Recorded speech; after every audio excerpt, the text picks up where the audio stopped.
ఇప్పుడే కదా వెళ్ళింది, అప్పుడే ఫోన్ చేస్తుందేంటి? చెప్పవే తింగరదానా.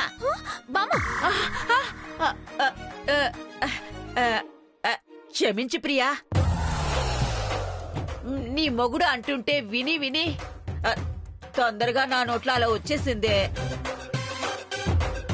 ఇంతకీ ఎందుకు ఫోన్ చేశావమ్మా? బామ్మ, నువ్వేం చేస్తావో నాకు తెలీదు. నీ మనవడు ఇంట్లో అడుగుపెట్టిన మరుక్షణం వెంటనే తిప్పి నా దగ్గరికి పంపించాలి.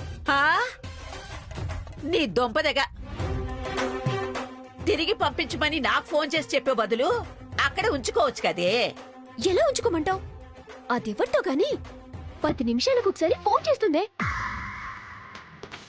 వస్తున్నావా వస్తున్నావా అని 4 సార్లు ఫోన్ చేసింది. మీ మనవడేమో కాళ్ళకి పాదరసం పోసుకున్నట్టు పరిగెత్తుకుంటూ వెళ్ళిపోయాడు. ఎవతే అది? నాకు మాత్రం ఏం తెలుసు? బామ్మ, ఇదంతా కాదు గాని మా శ్రీవారి రాగానే వెంటనే నా దగ్గరికి పంపించు. నేను చెప్తే వాడు వస్తాడా ప్రియా? నీ దగ్గర ఏవో తలతిక్క ప్లాన్లు ఉంటాయి కదా, ఏదో ఒకటివే. తలతిక్క ప్లాన్లా? సరేలేవే, నా తెప్పలేదో నేను పడి పంపిస్తానులే. సరే, ఉంటాను. ఉంటాను. రాను, చెప్తాను. ఏం చేయాలి ఇప్పుడు?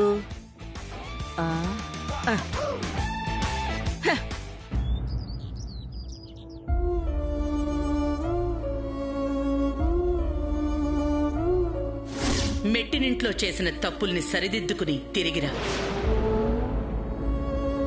మీ అత్తగారు శకుంతల పద్ధతులకి పరువుకి చాలా విలువిస్తుంది. కోడలిగా దాని మీద మచ్చ పడనివ్వకూడదని నా అభిప్రాయం.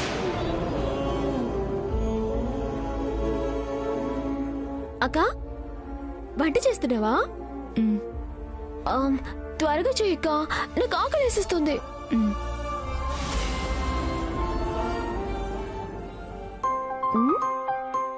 అక్కేంటి పరధ్యానంగా ఆలోచిస్తుంది? జాపని గురించా? నాకైతే శ్రీవారక్కడ వేరే అమ్మాయిలతో తిరుగుతున్నాడేమో అని టెన్షన్ గా ఉంది. జాపన అలాంటి వాడు కాదులే. ఓహో, బావగారిని మిస్ అవుతున్నానని అక్క ఫీల్ అవుతున్నట్టుంది. వెంటనే జహాపరిని వెనక్కి రప్పిస్తే ఎలా ఉంటుంది? ఎలాగప్పా?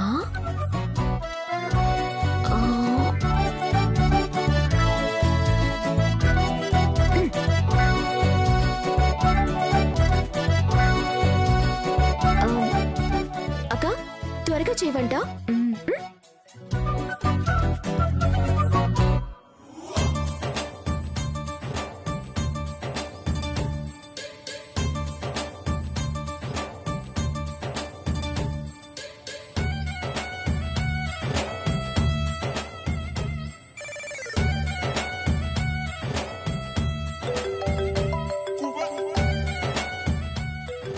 రాధిక ఫోన్ చేస్తుందేంటి?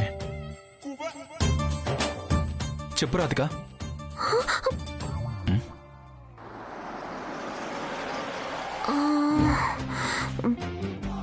ఫోన్ చేసి కట్ చేసిందేంటి?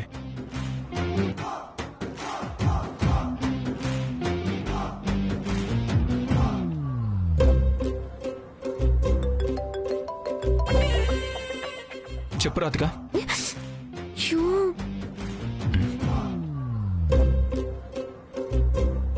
రాధికేంటి నాతో ఆడుకుంటుంది?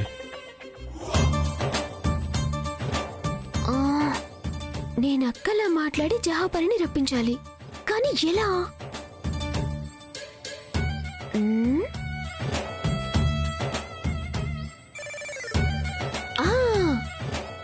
ఇప్పుడే కదా అక్క ఓ అని సమాధానం చెప్పింది. అదే భాష మాట్లాడదాం.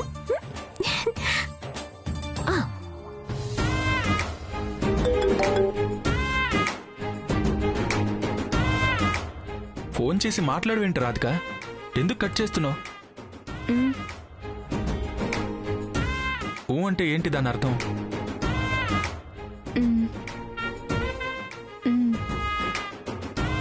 ఓహో, నీ ఊ భాషని నేనే డీకోడ్ చేసి కనిపెట్టాలా? సరే రాధిక కానివ్వు.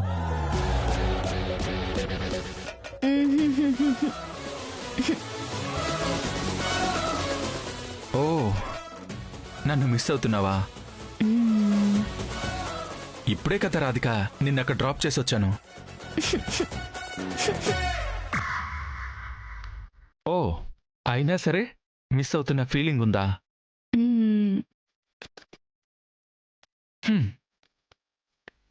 మరేం చేయమంటావు చెప్పు.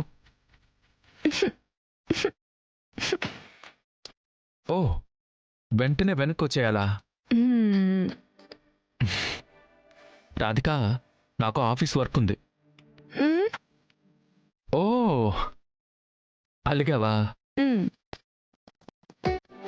సరే సాయంత్రం ఆఫీస్ అవ్వగానే వచ్చేస్తాను. తప్పకుండా వస్తాను.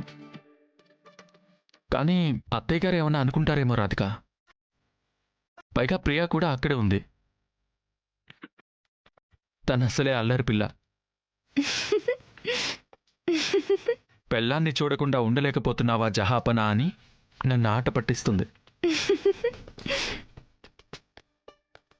ఏం పర్లేదా?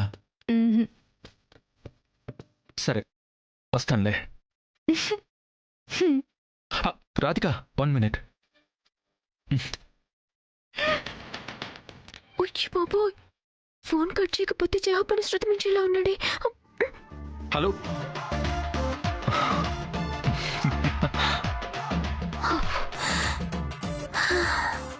అమ్మయ్యా ఇప్పుడు ఓకే.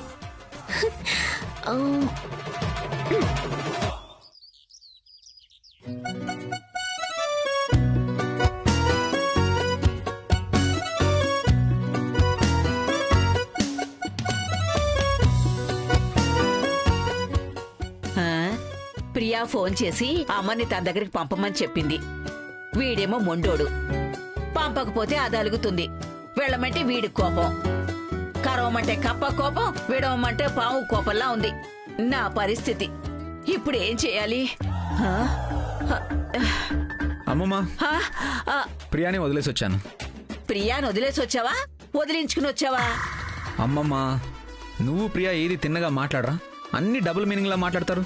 నువ్వు అన్ని డబుల్ మీనింగ్ పనులు చేస్తావు కాబట్టే మేం డబుల్ మీనింగ్ గా మాట్లాడుతున్నాం. సర్లే నాకు పార్టీకి టైం అవుతుంది, నేను అర్జెంటుగా వెళ్ళాలి. తక్కువ ఒరే ఒరే అయ్యో వీడికి ఏం చెప్పి ప్రియా దగ్గరికి పంపాలి?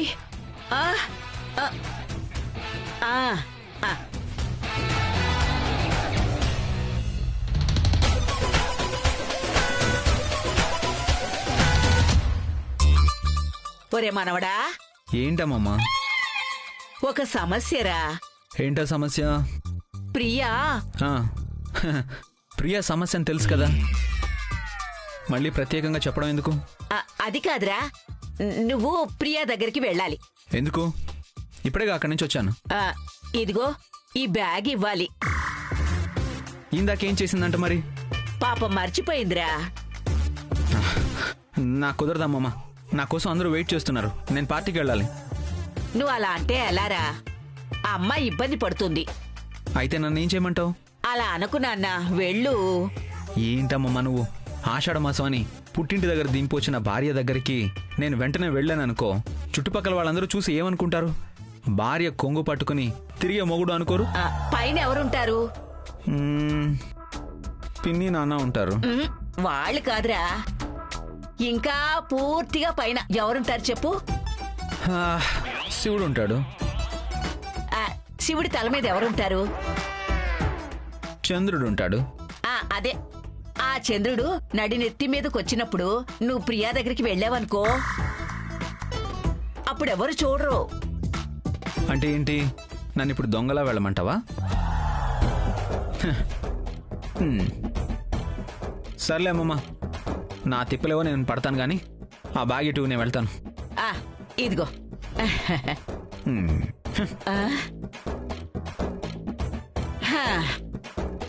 వెళ్ళాడు మొత్తానికి.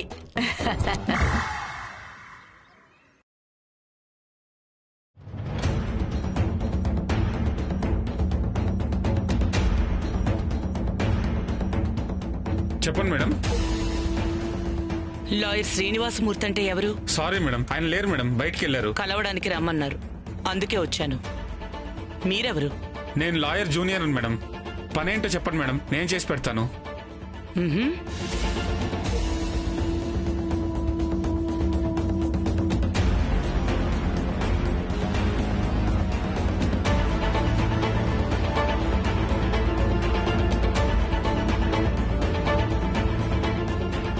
ఆ విడాకుల నోటీస్ రాధిక పేరు మీద మీ లాయరేనా పంపించింది? అవును మేడం. రాధికే స్వయంగా వచ్చి విడాకులు కావాలి అని కోరిందా, లేకపోతే ఎవరైనా బలవంతాన ప్రోత్సహించి వెనకుండి రాధిక చేత నోటీస్ ఇప్పించారా అనేది నాకు తెలియాలి. దానికి మా సార్ అవసరం లేదు మేడం, నేను ఫైల్ చెక్ చేసి చెప్తాను మేడం. ఆ సంతకం కూడా తనే పెట్టిందా, ఇంకెవరైనా తన పేరు మీద దొంగ సంతకం పెట్టారా అనేది నాకిప్పుడే తెలియాలి. సరే మేడం.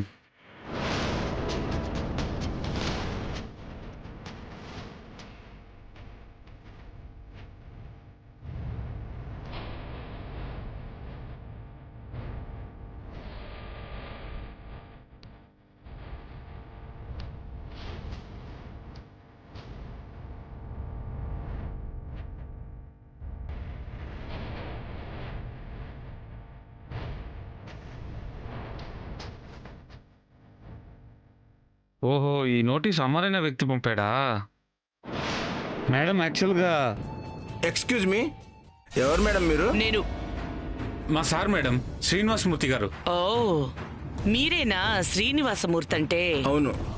కేసేంటి మేడం? మళ్ళీ మీకు మొదటి నుంచి చెప్పనా?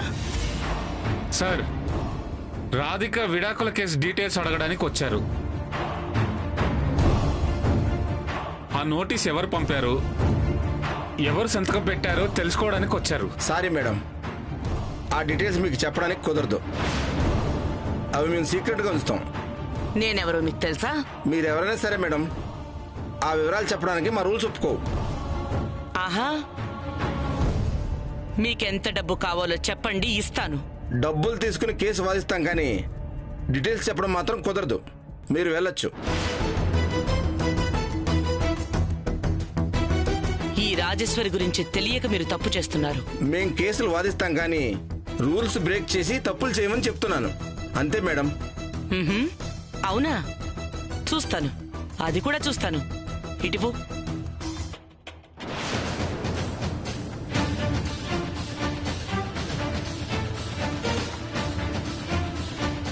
సార్, దీంట్లో అమర్ నోటీస్ ఇచ్చినట్టు క్లియర్గా ఉంది కదా సార్, ఎందుకు చెప్పకూడదు? ప్రాబ్లం ఏంటి సార్? అమర్ నాకు బాగా కావాల్సిన వాడు. ఈ సంగతి ఎవరికీ చెప్పొద్దని నా దగ్గర మాట తీసుకున్నాడు. ఎట్టి పరిస్థితుల్లోనూ ఆవిడ ఎన్నిసార్లు వచ్చినా ఫోన్ చేసినా అమర్ పేరు మాత్రం చెప్పొద్దు. Okay sir.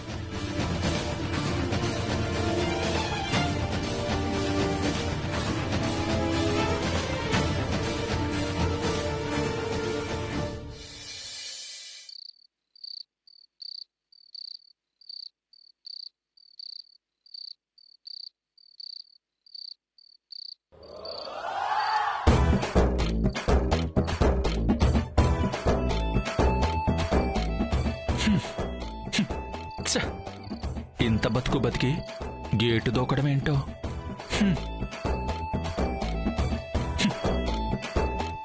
ఎలా దూకలో ఏంటో.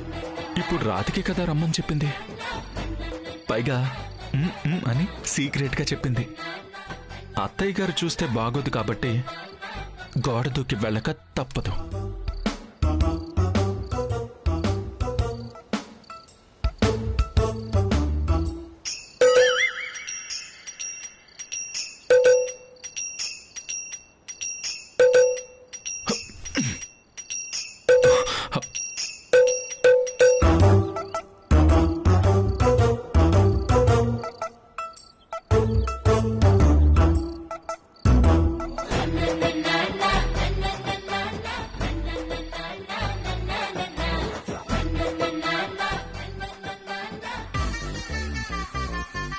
దొంగ దొంగ దొంగ దొంగ దొంగ దొంగ దొంగ దొంగ దొంగ దొంగ నువ్వే దొంగ. నువ్వే దొంగ. హే, నువ్వేరా దొంగ. హే, నువ్వే దొంగ. హే, నువ్వే దొంగ. హే, నువ్వేరా దొంగ. నువ్వేరా దొంగ. ఈ వాయిస్ ఎక్కడో విన్నట్టుందే. ఈ వాయిస్ ఎక్కడో విన్నట్టుంది.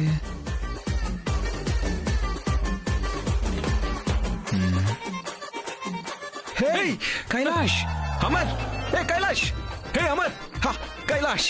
Hey happy happy happy. Over అయిందా?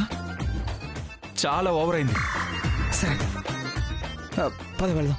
అవును అవును, నువ్వెందుకు గోడ దూకావు? దొంగలాగా వెళ్ళాలంటే గోడ దూకాలి కదా. అయినా నువ్వేంటి జెంట్లమెన్ ఇలా దిగజారిపోయావు? మెడిసిన్ చేసావు కదా, ప్రాక్టీస్ పెట్టుకోవచ్చు కదా. దొంగలాగా మారింది కాక మళ్ళీ మన అత్తగారింటికి దొంగతనానికి వచ్చావా? హే, హే, ఆపు కైలాష్, నేను దొంగతనం చేయడానికి రాలేదు. ప్రియా ఫోన్ చేసి ఎవరికి తెలియకుండా ఫోన్ చేసి రమ్మంటే ఇలా వచ్చాను. అయినా నువ్వేంటి? అంటే రాధిక ఫోన్ చేసి రావాల్సిందే అని రచ్చ చేస్తే, అంటే అత్తయ్య గారు చూసి చుట్టుపక్కల వాళ్ళు ఎవరైనా చూస్తే బాగోదు కదా అని, అందుకనే ఇలా గేటు దూకొచ్చాను. మొత్తానికి మన భార్యలు మనల్ని దొంగల్ని చేశారన్నమాట. అవునులే, ప్రేమ దొంగలమే కదా, పర్వాలేదులే, ఏం కాదు. ఇంకెందుకు ఆలస్యం, పద వెళ్దాం. అవును జెంట్లమెన్, నాదొక చిన్న డౌట్. అడుగు, ఎందుకు లేటు? అందరూ పడుకునున్నారు, మనల్ని ఎవ్వరూ చూడట్లేదు. మనమెందుకు దొంగల్లాగా దూకి రావాలి? ఎలివేషన్ భయ్యా, ఎలివేషన్ కోసం. అహో, ఓకే ఓకే. మన వాళ్ళు మోటివేట్ చేస్తేనే ఇక్కడికి వచ్చాం. లోపలికి వెళ్తే కన్సర్న్ చూపిస్తారంటావా? హే, చూపించలేదనుకో వెంటనే రిటర్న్ అయిపోదాం. ఈ డెసిషన్ బాగుంది. ఈ టైంలో ఈ ప్రయాస అవసరం అంటావా? తప్పదు జెంట్లమెన్, వాడు రాశాడు కదా, తప్పదు. మరి వీళ్ళు తీస్తారంటావా? ఏవి, తలుపులా? అవును. ఇలాంటి వాటికి లాజిక్సే ఉండవు జెంట్లమెన్, కట్ చేస్తే లోపల ఉండడమే.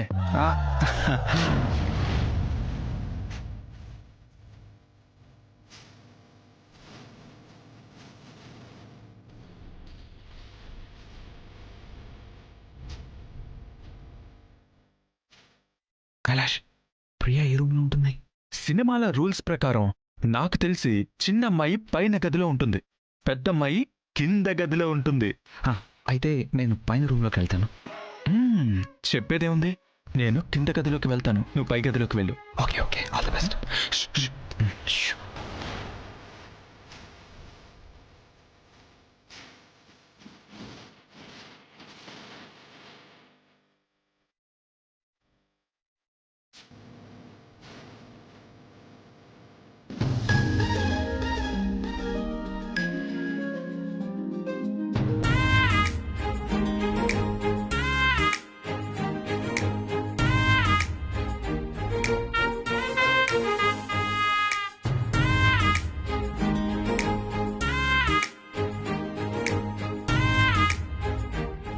రాధికా, రాధికా, నువ్వు రమ్మన్నావని గోడ దూకి దొంగలా వచ్చాను. నువ్వు అంటూ రాగాలు పోతూ పిలిచేసరికి నేను అనలేకపోయాను.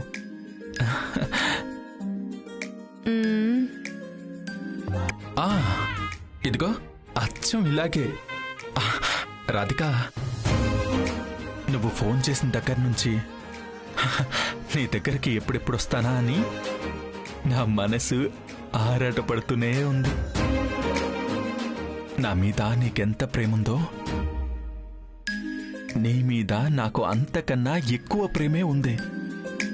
రాధికా, లే లే రాధికా, లే రాధికా, లే.